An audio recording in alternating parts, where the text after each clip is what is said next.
You've inspired me because to think that what we need to do is to build the temple and then we'll be able to reach out to so many more Jews who currently can't be turned on to Judaism by other means. God I think the willing. key point there is that sometimes people talk about it in this way where it's like, first, the entire Jewish people will do tshuva, and we'll all get it all sorted out.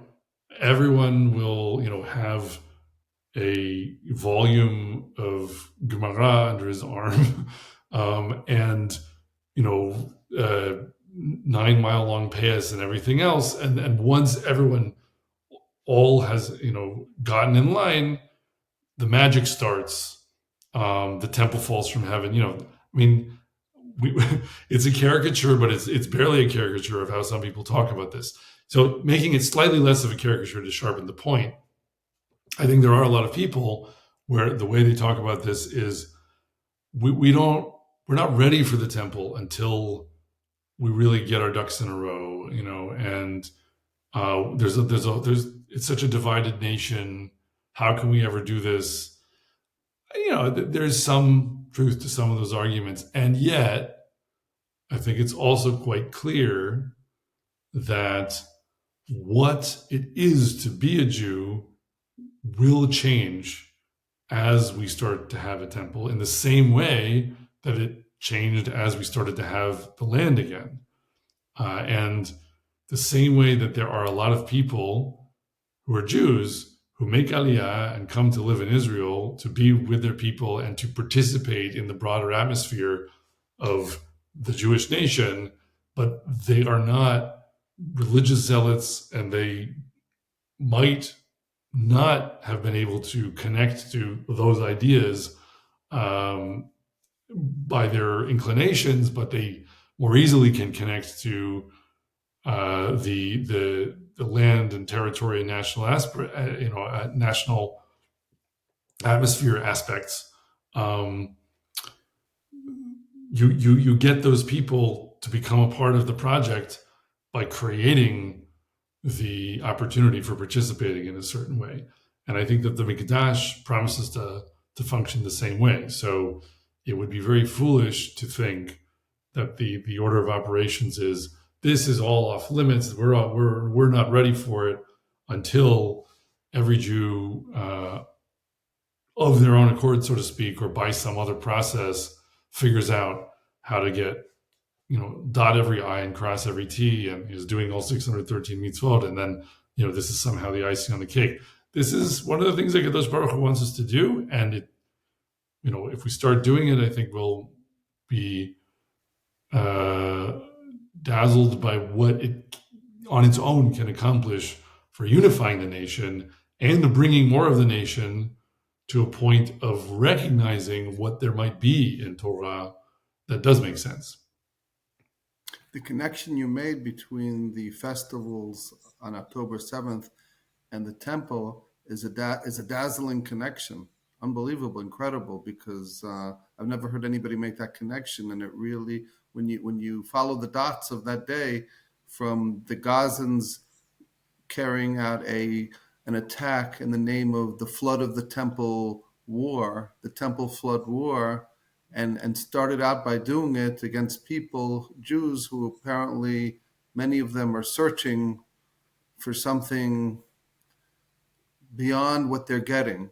They're searching for something beyond which the temple could give them.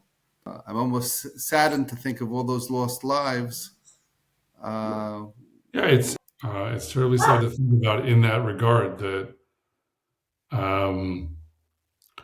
the exact nature of what the Nova Festival was. I mean, obviously, it's not the same thing as the Mikdash. That's the whole point. Nor is Har Meron, for that matter.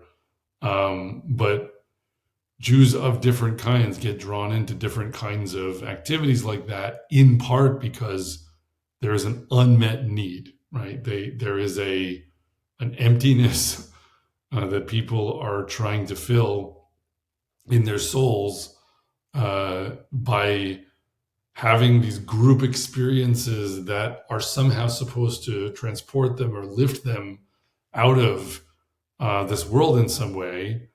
And when people invent means of doing that, it's more likely to involve fire worship, like in Meron, or drugs, like the Nova Festival. And it's a mistake, but it's a mistake that you feel like it's terribly sad to think that there might have been people who were only there because they hadn't been offered a mikdash that could have shown them a better way, and so they went there to search and were, as a result, in mortal danger.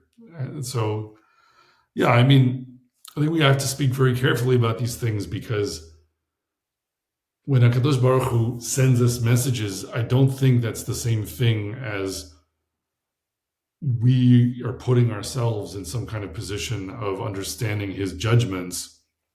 So it's not worthwhile to think in terms of, when terrible things happen to other people, how did they deserve what happened to them? Because we're not in Hashem's place. Like, this is the mistake of Eov's friends, that they go to Eov, and Eov is suffering and has terrible things happen to him, and they say, oh yeah, it's because you're sinning. Obviously, if you're suffering, then you're sinning, so it must be your fault, right? And HaKadosh Baruch Hu is ultimately angry with them and sides with Eov against them, because that's not the appropriate reaction to have when you see, especially other Jews suffering, or having calamity befall them.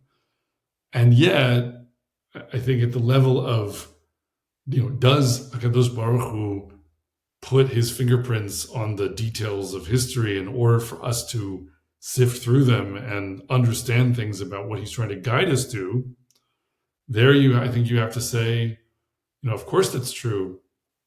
And in that regard, I think that whether we're talking about the stampede that happened in Har Meron a few years earlier, or what happened with the Nova Festival, I think they're both instances where it's cause for reflection about, could there be another way? And the fact, especially in the case of the Nova Festival, there was, on Shmini Atzeret, and that, the details also being how the attack was named by our enemies. There's a whole lot pointing at the question of what we could be doing on Har HaBayit as an antidote to a situation that could have led to this pass.